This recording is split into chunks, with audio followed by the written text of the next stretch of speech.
Welcome to episode 162 of the Microsoft Cloud IT Pro podcast, recorded live January 24, 2020. This is a show about Office 365 and Azure from the perspective of IT pros and end users, where we discuss a topic or recent news and how it relates to you. This week, Microsoft announced the forceful installation of the Bing toolbar in Chrome when you install Office 365 ProPlus, and, well, that gave us a topic for the week. We also spent a little time talking about an Office 365 to G Suite migration. We're coming up on 3 years, Scott. I have talked to you literally every week almost for 3 years. Well, I would like to think you're a better person for it, but time will tell. I sure am, I think. I don't know. I apparently have learned how to get the appropriate seat on a plane because of you. Well, the legroom. See, it's all coming up aces now. Although that only worked on one flight. The other flight, I still had legroom because I did the Comfort Plus, but I did not have the exit row. It's all about the status thing. They have a couple planes, like the 757s, do have exit rows for Comfort Plus, but you got to book early and book often. Yes, the 750s. The 757 was my second flight, and that one, I did not get the exit row. The first one that I had the exit row in Comfort Plus was an Airbus. I can't remember which Airbus it was. They got a bunch of those in the fleet too, but I usually, if I can sometimes, like I'll grab on those, I think it's the Airbuses, they have an exit row with 2 seats and then the row behind it has 3 seats. So it kind of has, if you're in that third seat on the window, that's the big one with tons and tons of legroom. Yeah, where you could literally lay down on the floor. Yep. So usually what I'll do is grab that seat if it's available and then turn off my upgrades and I'm all good. I don't even need to go into Comfort Plus at that point. Sitting in the back of the plane sometimes is not the end of the world. Nope. It is not. But yeah, it was nice. And because I was just gone for a night, I packed everything in a backpack and I didn't have a rollerboard, so I could throw my backpack up above and stick my legs under the seat in front of me. And it was great. Well, and now you're back. And now I am back and I am barely awake. I got a few hours of sleep. Well, good. I rolled in like 2 a.m. this morning and slept for a few hours before my kids woke me up because they were excited I was home. Now you know how I feel most of the time you talk to me. But what, excited that you get to sleep, yeah. You get to talk to me or see me? When it comes to email, Outlook and Office 365 are fantastic. But sometimes there are things you'd like to do that aren't implemented. Sperry Software creates Outlook add-ins and Office 365 services that fill in these gaps. For instance, there are Outlook add-ins to automatically print emails and or attachments, save emails to PDF, send out recurring emails, or how about a warning when you're going to do a reply to all instead of a normal reply? Find these and many more email productivity solutions. Get started today by visiting www.sperrysoftware.com/cloudit. Okay, so you know what's not so exciting? Malware? Microsoft? What? Bing? Search? Huh? What? Bing? Huh? Use Bing now. No, use Microsoft Search in Bing and Office 365 Pro Plus, whether you want to or not. I don't even know where to start with this one. People may have already heard so much about this, they're tired of hearing about it. Chances are, so we have a decent track record, right? We've ranted about Partner, the IUR, Yep. and they rolled that back. We ranted about, well, there was something else we ranted about and they rolled back. I had it yesterday and then I didn't sleep, so it's gone now. There was something else we ranted about and they rolled back. Oh, the Power Platform stuff of self-service Power Platform. And they technically didn't roll it back, but they gave us a control to turn it off. That they did. So now... I was going to say, yeah. So now we're going to rant about forcing a forceful install of plugins on third-party browsers. I'm amazed they're getting away with this one. This is like... This seems like it goes against a lot of Google's rules for Chrome as a platform and even for Chromium and kind of side-loading extensions. And do you really think they're going to get away with this? I don't know. I mean... Should we say what this is in case someone actually hasn't heard about this? Yeah. So let's talk about it a little. Just a little. All right.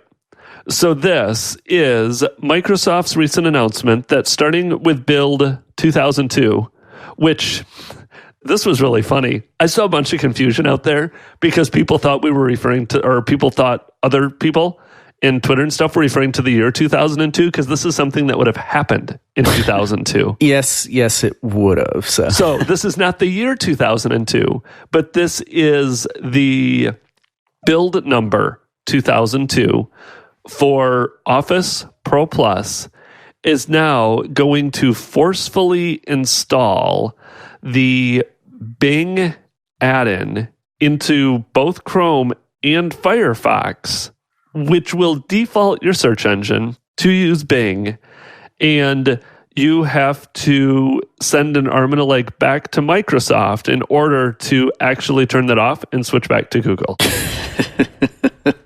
That's pretty close to what it is. Okay, so the arm and the leg part is about the only part that's not truly accurate. But in order to turn it off, you need to customize your Office install using ODT, or you need to push out a change with GPO, which I'm assuming also means you could change your registry.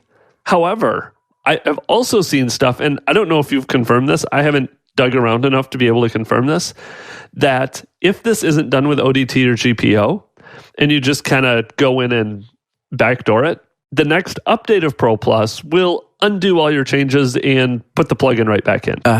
Yes. Well, I don't know. We'll have to see when this one comes out. It's basically Microsoft doing shady, malware-ish type things.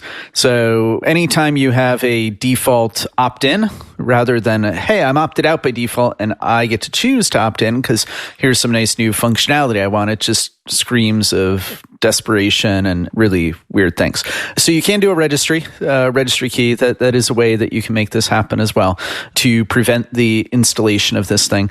You can also remove the extension after it's put in, but then, like you said, it's not clear what's going to happen on the next update. So like if you're in the monthly channel, you're getting updates once a month.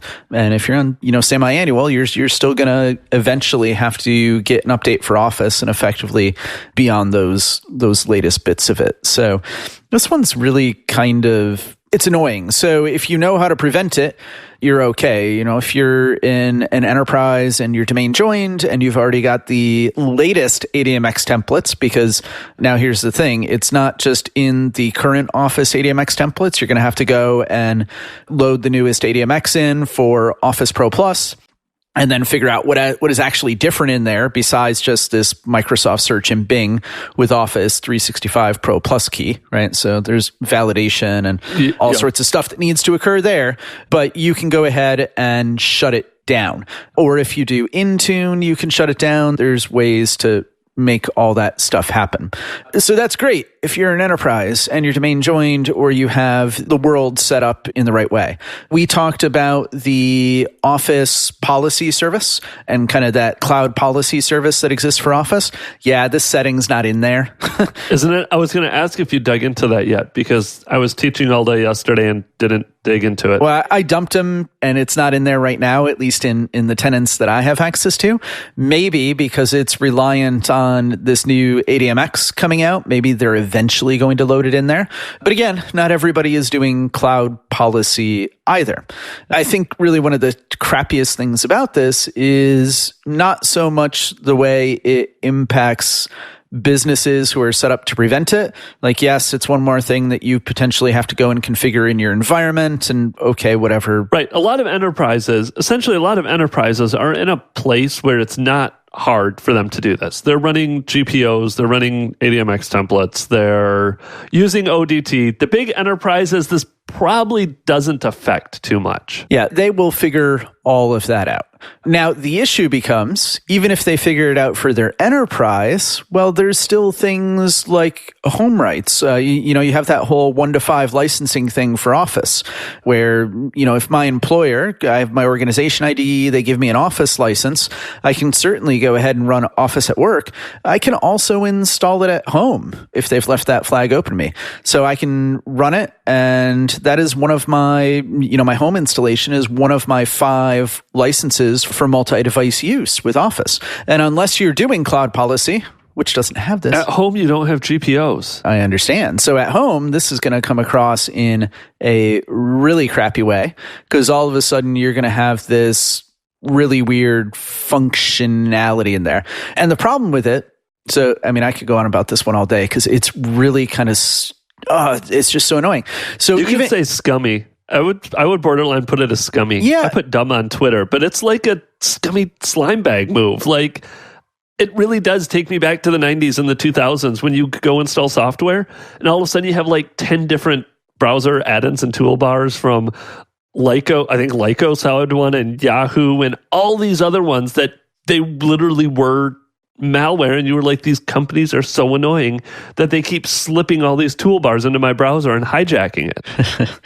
Yeah. It's just, But the other thing is, again, this is, I think, part of that culture of having MVPs, so minimally viable products that are not really viable, but they are certainly minimal. And one could argue that they're barely a product in the case of something like this extension. Like things like this, it's coming out in mid-February. So as of today, we're at January 24th while we're recording. So let's assume like 2 more weeks. They don't even have the final UI of it nailed down. So they're just giving you best guess assumptions at what it's going to look like, what the impact to your users are going to be.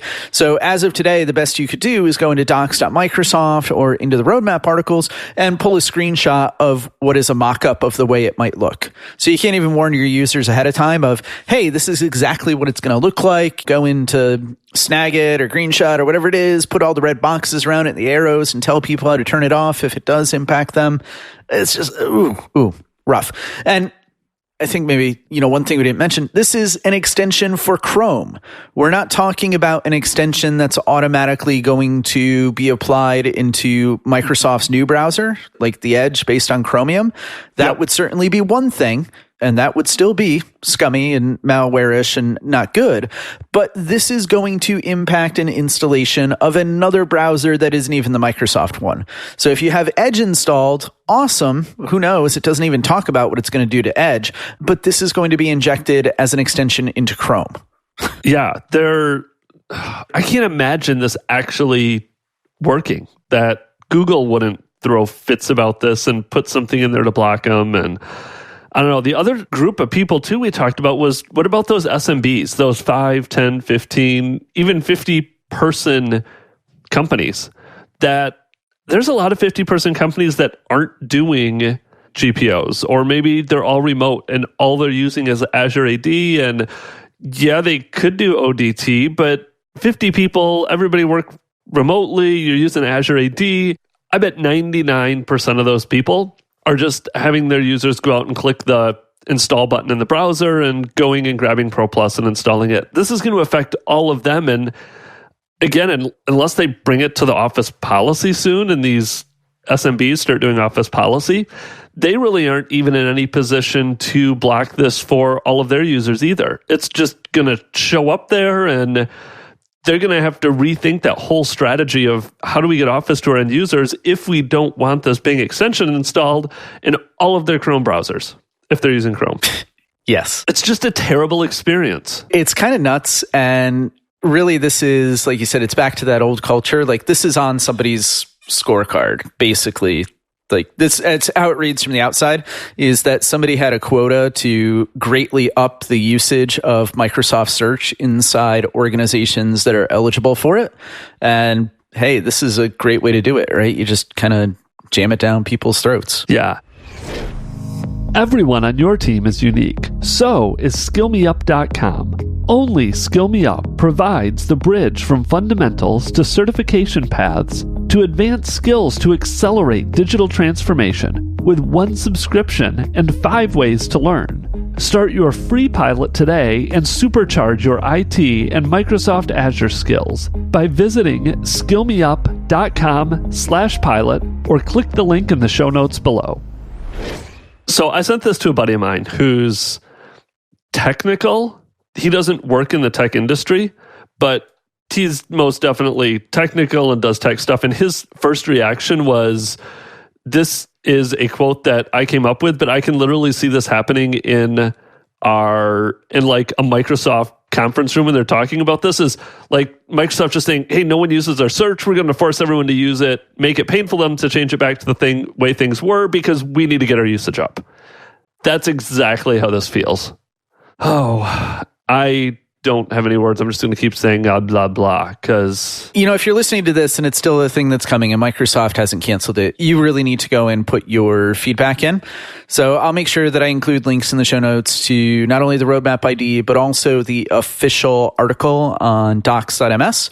So go and leave a comment on there. That is totally valid. How many comments are on there? I saw somewhere that the comment section for that just got lit up yesterday. Yes, they've been cleaning it up, so it's getting there. There's only 10 on it right now. Oh, okay. There's currently for like Office docs in general 196 open comments. So I'll put the link to the issues page on there. I think there's a user voice too.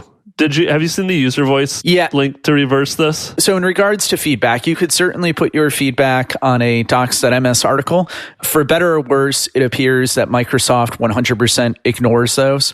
Like, I've been having a lot of my issues on docs closed lately by the product managers who own products and just saying, yeah, not going to happen, so forget about it, which isn't a great way to interact with your community, but whatever. I've seen that going on, across a lot of the different PMs that are out there. So if you really want to drive it, there is a user voice that's open for it. So I'll put the link for that in there as well. It's been out there for a couple days, like 2 days, and it's at 347 votes. So if you have votes to give, I recommend giving it just a few and getting it to where it needs to be. I do have votes. I have not contributed my votes yet. Let me bump up this number to 350. Yeah. I'm pretty sure I have 3 votes to give. I've given some votes. So, hey, Scott, how many accounts do you have? Not that many. So that's another way to do it. Or there is also an Office 365 ProPlus deployment insiders. If you've ever been involved with that, that is another way to go and give feedback. But that's not really user voice. That's just deployment insiders and kind of early release. I think the more you put it on user voice, probably the better off you are along the way. Yeah, I think user voice is probably going to be if official feedback channels drive it outside of every news outlet picking this up or every tech news outlet picking this up and blasting Microsoft for it, I think user voice is probably your best bet. Yep. This has been picked up by a couple places, right? The Verge just got it, and I think I saw it on... ZDNet, I think, was one of the original ones, yeah. ZDNet, the Redmond org, so like Tony Redmond and the Office 365 IT Pro stuff had it. So I think it's out there. They're aware. They've annoyed people. It's more, do they ride it out or do they change kind of the approach to that? Because coming out in mid-February, it's also how late are you in that engineering cycle to push things through, because they had to line a lot of things up to make this happen.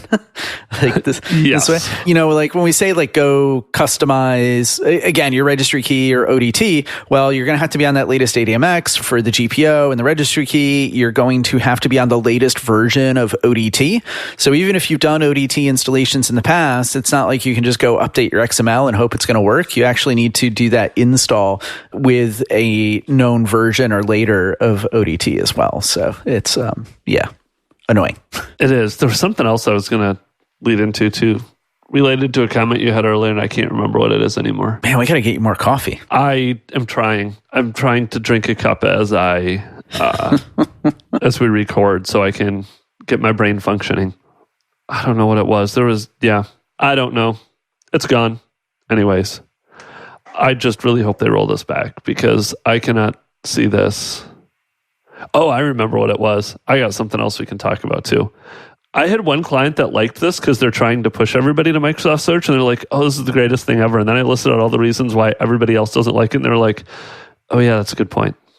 It goes back to the enterprise because they're an enterprise customer that want people using Microsoft Search, and they already customize everybody's browser and our GPOs out the wazoo and all of that. Yeah, so it would be totally different if this was off by default and opted out by default and you opt in, right? So for those customers that want to go that way, like yours, that's awesome. Hey, here's this great new feature. Here's what you do to turn it on, and you adopt it and it lets you keep going. Yes, here's the GPO policy to turn it on. It's making the many suffer for the needs of the few. That's not cool. Right. Well, and I think you have to have that, you have to make it like GPO driven or computer configuration driven and not portal driven, because I think you have to be really careful too when you start mucking around with home users' PCs. If it's driven out of the portal and it's like a toggle switch in your admin center, there's no good way to say only deploy this to the internal office computers. I don't want to hijack my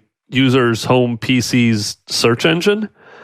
So I think this really would have to be like a off by default, go add this registry or go turn the setting on in a GPO config in order to pull it down and make that change. Yeah. Nobody would be talking about it if it was set up that way. Nope. Okay, so also along client lines, remember how it was maybe 6 weeks ago, a couple months ago? Remember how Google made that claim that if Google Cloud is not bigger than Microsoft or Amazon in the next 2 years, they're getting out of cloud? Yeah. There was an internal memo that was cycling around. Yeah. That was cycling around about that. Well, so interesting conversation with an enterprise client the other day. All of a sudden, Google Cloud is offering enterprises G Suite free for the next 2 years. Yeah. So G Suite is not Google Cloud. It's not part of GCP. It's not GCP, but they were saying that it's coming out of the GCP. Like, I don't know how they're measuring it. It's coming from the GCP group at Google. Are the ones trying to sell it, at least to this enterprise customer. Yeah, well, I mean, more power to them. It's been a couple years, but I've done some weird Office 365 to G Suite migrations. There are customers that do it. I mean, I had one in the way back when that was like tens of thousands of seats going really? Going the other way. How did that go? Just because I have not done it. And this client is very apprehensive about doing it from the people that actually have to do it. It's coming from a higher level because they're seeing, I can get this for free for the next 2 years, or I can pay Microsoft X million numbers of dollars for the next 2 years. So it's totally a dollars driven thing. And because of that, they want IT to make the evaluation. Yeah, I mean, they're going to spend a lot of money, right? It's not just the migration time, it's the downtime, it's the user training, it is driving new behaviors. Right. There's a lot of tooling changes. So yes, you can still use Outlook, but it's not going to be like Outlook with Exchange because it's going to be like Outlook with G Suite. Yep. And some of the limitations that come from being on a vendor that either fakes out Exchange APIs or you go to IMAP. What does it do for your clients on mobile? And then what's your cost once the free stuff runs out? Right. That's an interesting one because if you go to G Suite, does that mean you're going to give up all the other things that are in your Office licensing too? Because G Suite doesn't have equivalents for things like Planner. I can do email, I can do files, I can do docs, I can do things like that. But some of those additive pieces aren't there. If you've already rolled out Teams, what's your plan going to be there to move things forward and move things through? If you're going to move to G Suite and get away from Office, are you giving up all your Office licensing too? Because if you're maintaining your Office licensing and you're already in an E-license, like, what are you going to do? Just turn off the Exchange component? You can't do that because you're still using Teams. It's kind of like, it's a big mess. As IT professionals in the cloud era, sometimes it feels like we don't speak the same language as the rest of the organization. So when stakeholders from finance or other departments start asking about a specific project or team's Azure costs, they don't always realize how much work is involved in obtaining that information, sifting through cluttered CSVs and a complex mess of metadata in order to manually create custom views and reports. It's a real headache.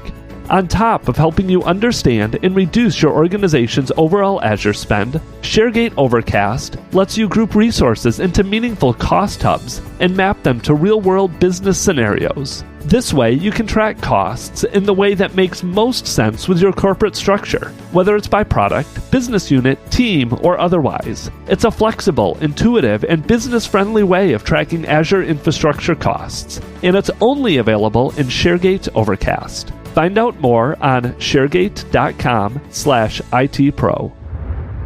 Well, and that's what we're talking about. We're going through, they have some large plugins, integrations too, between SharePoint and some other third parties. And it's like, well, what do you do about those? And they literally just migrated off of Okta to use Azure AD for single sign-on for all their third-party apps. And now it's like, well, what do we do about that? it, and we end up just going right back to Okta. So it's very much in that evaluation phase, but everybody that like has the boots on the ground and is dealing with this every day is like, I don't see how this even works, or how you can, to your point, how do you replace something like SharePoint when you have 2,000 team sites with document libraries and you have a bunch of files there, but you're also doing some stuff with workflows and records retention and all of that. How do you accurately portray all of the functional changes